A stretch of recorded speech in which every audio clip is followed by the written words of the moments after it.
दोस्तों बिहार में जो जमीन सर्वे चल रही है, इस जमीन सर्वे को लेकर अभी 3 नई अपडेट जारी किए गए हैं। ये जो 3 अपडेट साथियों जारी किए गए हैं, इस 3 अपडेट को आने से हमें लगता है कि अब लगभग लोगों की जो परेशानी है वो सॉर्ट आउट हो जाएगा। क्योंकि बहुत सारे लोगों के पास क्या है कि कागजात नहीं मिल पा रहे हैं, वो कोर्ट कचहरी के चक्कर लगा रहे हैं, लेकिन फिर भी कागजात उनके नहीं निकल पा रहे हैं, ऑनलाइन नहीं निकल पा रहे हैं, लोग परेशान हो चुके हैं। वैसे लोगों के लिए यहाँ पर राहत आ चुकी है। अगर आपको कागजात नहीं भी है फिर भी आपकी सर्वे प्रक्रिया होगी, लेकिन इसका क्या प्रोसेस होगा वो आपको समझना होगा। इसका अपडेट आ चुका है। दूसरी अपडेट ये है कि बहुत सारे लोगों की जो ज़मीन है वो पुश्तैनी है, उनके दादा परदादा के नाम से, पिता के नाम से है। वैसे लोगों को ज़मीन अपने नाम से करवाने के लिए वंशावली मांगे जाते थे। तो वंशावली बताए गए थे कि या तो आप अपने ग्राम कचहरी के जो जनप्रतिनिधि होते हैं, सरपंच होते हैं, मुखिया होते हैं, वार्ड होते हैं, आंगनबाड़ी सेविका होती है, चौकीदार होती है, इन सब के माध्यम से बनवाने की बात कही गई थी। इसके अलावा अगर आप चाहें तो एफिडेविट के माध्यम से कोर्ट से भी आप इससे बनवा सकते थे। लेकिन अभी जो नई अपडेट आ रही है इसमें बताया गया है कि अगर आप वंशावली चाहें तो स्वयं से भी बनवा सकते हैं। कैसे बनवानी है मैं उसके बारे में भी अभी आपको अपडेट बताऊंगा। इसके अलावा बहुत सारे लोगों का ज़मीन क्या है कि उनके पूर्वज के है, अब उनके पूर्वज की मृत्यु बहुत पहले हो चुकी है, जैसे किसी के दादा परदादा के नाम से है। अब बताया जा रहा है कि उनका मृत्यु प्रमाण पत्र आपको देने होंगे। तो मृत्यु प्रमाण पत्र इतना आसान तो होता नहीं है बनाना, थोड़ा सा लंबा प्रोसेस होता है, लोग नहीं बना पाते हैं। तो उन लोगों के लिए भी राहत भरी खबर आ चुकी है, क्योंकि अब बिना मृत्यु प्रमाण पत्र के भी आप अपना जमीन सर्वे प्रक्रिया को पूरा करवा सकते हैं। तो कुल मिला जुलाकर अगर बात करें तो ये तीनों अपडेट हमारे समझ से सभी लोगों के लिए महत्वपूर्ण है, आपको जानना बिल्कुल ज़रूरी है। वीडियो अगर आपको पसंद आए तो आपसे निवेदन है कि लाइक ज़रूर कीजिए और वीडियो को शेयर कीजिए। शेयर करने से जानकारी लोगों तक पहुंचती है और हम लगातार आपको ज़मीन सर्वे से जुड़ा इसलिए अपडेट देते हैं क्योंकि इसका प्रोसेस थोड़ा सा समझना आपको ज़रूरी होता है। नहीं समझेंगे तो आपको लगेगा कि ज़मीन सर्वे बहुत ज़्यादा परेशानी की चीज़ है। तो आइए पहले पूरी अपडेट में दिखाता हूं कि क्या कुछ अपडेट है। अभी आप स्क्रीन पर एक पेपर कटिंग देख पा रहे होंगे जो कि दैनिक भास्कर के द्वारा 1 सितंबर 2024 के डेट में निकाला गया था। देखिए इसका ऊपर का हेडिंग ही है, मृत्यु प्रमाण पत्र हो तो जमा करे, न हो तो छोड़ दे। मतलब क्या है कि जिनके दादा परदादा के नाम से मान लीजिए कोई ज़मीन है तो दीजिए, नहीं बन पा रहा है, आप कोशिश कर चुके हैं तो आप उससे छोड़ दीजिए। इसको लेकर ज़्यादा परेशानी नहीं आपको लेना है। इसके अलावा जो मौखिक बंटवारा है, जैसे बहुत सारे मान लीजिए ये 4 एक ज़मीन है, ये इसमें 4 भाई है, तो चारों भाई ने अपने मौखिक तौर पर एक बना लिया कि भैया ये वाला ये भाई रखेंगे, दूसरा दूसरे भाई रखेंगे, ये प्लॉट तीसरा और चौथा ये रखेंगे। ये मौखिक बंटवारा उन्होंने किया है। अब इसका भी मान्यता होगा। बहुत सारे लोगों को ये डाउट हो रहा था कि मौखिक बंटवारा वाला जो ज़मीन है उसका किस प्रकार होगी। तो ऐसे ज़मीन अगर कोई है वो भी मान्य इसमें होने वाले हैं। इसके अलावा बताया गया कि ज़मीन सर्वे आप खुद से बना पाएंगे। अपने जो वंशावली वाले दस्तावेज है वो आप खुद से ही इसका घोषणा कर सकते हैं और इससे बनवा सकते हैं। इसको लेकर भी आपको जो है ज़्यादा परेशान नहीं होना है। तो आइए पूरी अपडेट और भी डिटेल में बताते हैं। सबसे पहला अपडेट समझिए कि जिनके पास कोई कागजात नहीं है वैसे लोग को कैसे सर्वे करवानी है और कैसे उनका सर्वे उनके नाम से कराई दी जाएगी वो यहाँ पर बताया गया है। जैसे बताया गया है कि जिनके पास मान लीजिए ज़मीन है, ज़मीन का दावा करने वाले व्यक्ति के पास अगर ज़मीन का दस्तावेज नहीं है, ऐसे स्थिति में ज़मीन की जो चौहद्दीकार होते हैं, चौहद्दीकार का मतलब ये हुआ कि मान लीजिए कोई एक प्लॉट हुआ, ये अगर कोई प्लॉट है, इसके अगल बगल में तो भी किसी का खेत होगा, तो ये पड़ोसी आपके हुए, ये बगल वाले ये भी हुए पड़ोसी, ये भी पड़ोसी हुए, ये भी हुए। तो अगर आपके पास कागजात नहीं है तो ये आपके अगल बगल वाले के पास तो कागजात होंगे।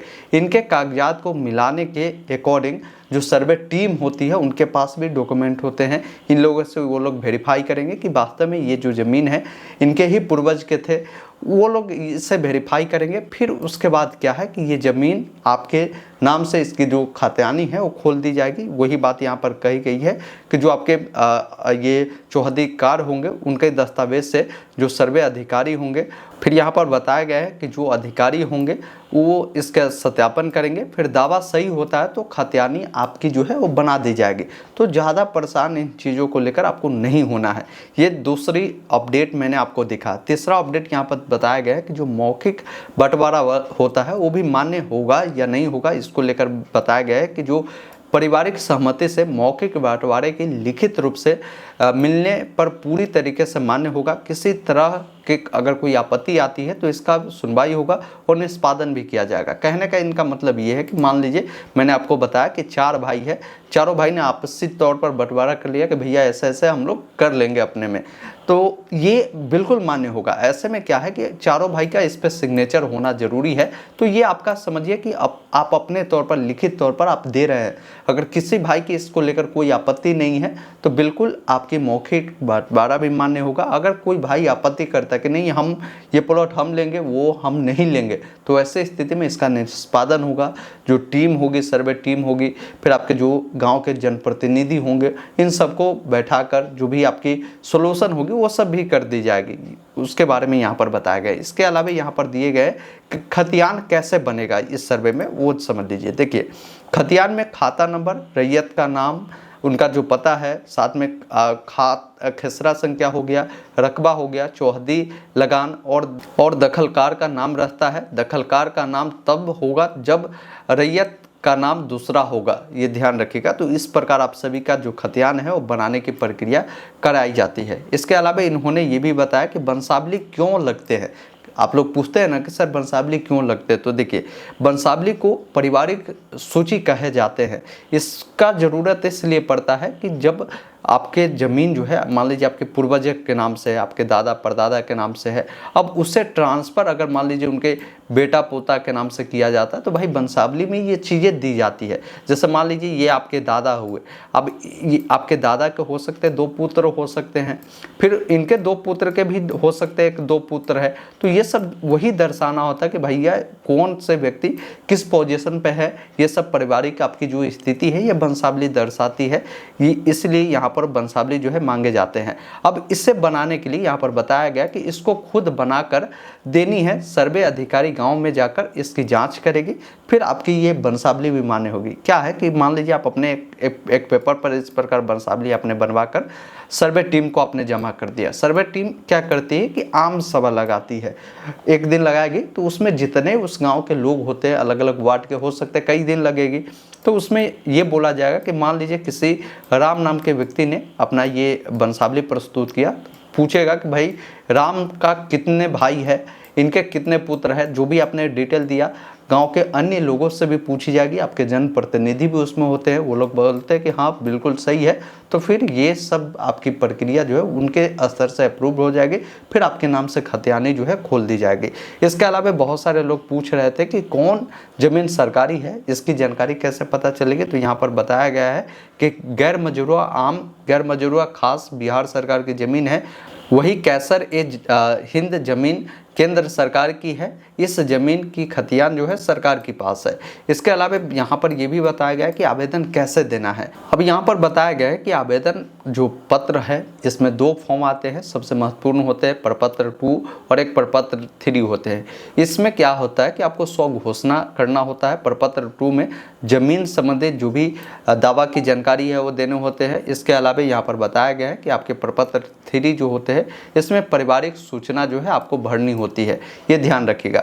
बाकी ये प्रपत्र 2, 3 कैसे भरनी है इसके ऊपर मैंने ऑलरेडी डिटेल वीडियो बनाया। चैनल के लोगों पे जाए, एक प्लेलिस्ट मिलेगा जिस पर आपको क्लिक करना है और यहाँ पर देखेंगे एक प्लेलिस्ट मिलेगा बिहार जमीन सर्वे। उसके बाद यहाँ पर आएंगे तो एक प्लेलिस्ट मिलेगा बिहार जमीन सर्वे 2024 कैसे कराए। आप इस पर जब क्लिक करेंगे तो इसमें आपको पूरी वीडियो मिल जाएगी। जैसे बहुत सारे हमने इंटरव्यू किया है, जैसे सीओ साहब से किया है, कानूनगो सर से किया है, जो आपके डाउट के रिगार्डिंग है। जैसे वंशावली के ऊपर में मैंने वीडियो बनाया है। इसके अलावा जो फॉर्म भरने का तरीका है वो कानूनगो सर ने बिल्कुल स्टेप बाय स्टेप बताया है। जैसे प्रपत्र 2, 3, 3(1) जो भरना होता है कैसे भरना है, ये सब वीडियो देखिएगा ना साथियों, तो कहीं भी आपको डाउट नहीं होगी और कहीं भी आपका फॉर्म रिजेक्ट नहीं होंगे, कहीं भी किसी भी प्रकार की मिस्टेक नहीं होगी। आप ज़रूर देखिए कौन कौन से दस्तावेज किनको प्रस्तुत करने हैं। जैसे आपकी खतियानी ज़मीन है तो आपको क्या देना है, आपकी दान वाली ज़मीन है तो क्या देनी है, तो ये सारा डाउट आपको यहाँ पर मिल जाएगा। इसके अलावा कानूनगो सर ने हर स्टेप को क्लियर रूप से अपने एक इंटरव्यू में दिए हैं, इसको देखिएगा। तो सारा प्लेलिस्ट में मैंने ऑलरेडी वीडियो बना दिया है। किसी को वंशावली बनवानी है, सर्वे की क्या गाइडलाइन है, वो एक बार मैं आपसे रिक्वेस्ट करूंगा कि ये प्लेलिस्ट आपको देखनी ज़रूरी है। हर वीडियो है, आपको जो सही लगे, जो आपके काम के है उस वीडियो को देखिए, आपका डाउट जो है यहाँ पर क्लियर हो जाएगा। तो ये सब अपडेट जो है यहाँ पर दिए गए हैं, इनसे हमें लगती है कि आम जो रैयत है उनको काफ़ी सहूलियत होगा अब ज़मीन की सर्वे प्रक्रिया को पूरा कराने में। बाकी मैं आपसे निवेदन करूंगा साथियों कि सर्वे को लेकर अगर आपको कोई परेशानी हो रही है तो आप हमें कमेंट बॉक्स में ज़रूर बताएं। मैं बहुत जल्द आपके जो डाउट्स होंगे उसके ऊपर में मैं कानून को जो सर है उनसे बात कर रहे हैं, जैसे ही उनको अगर समय मिले तो मैं बहुत जल्द एक इंटरव्यू लाऊंगा जिसमें सिर्फ और सिर्फ आपके जो डाउट्स होंगे उसके ऊपर मैं उनसे बात करूंगा, उसका क्या समाधान हो सकते हैं वो सारा वीडियो जो है बहुत जल्द अगले वीडियो में आपको हो सकता है आपको देखने को मिलेगा। तो आप हमें प्रॉब्लम ज़रूर बताएं, आपके कमेंट से ही हमें पता चलता है कि आपकी क्या समस्या है। वही सवाल जो है हम जो भी अधिकारी होते हैं उनसे बात करते हैं और पूछते हैं। बाकी इस वीडियो को शेयर कीजिए, अगर कोई डाउट्स है तो आप कमेंट बॉक्स में लिख दीजिएगा। धन्यवाद, जय हिंद।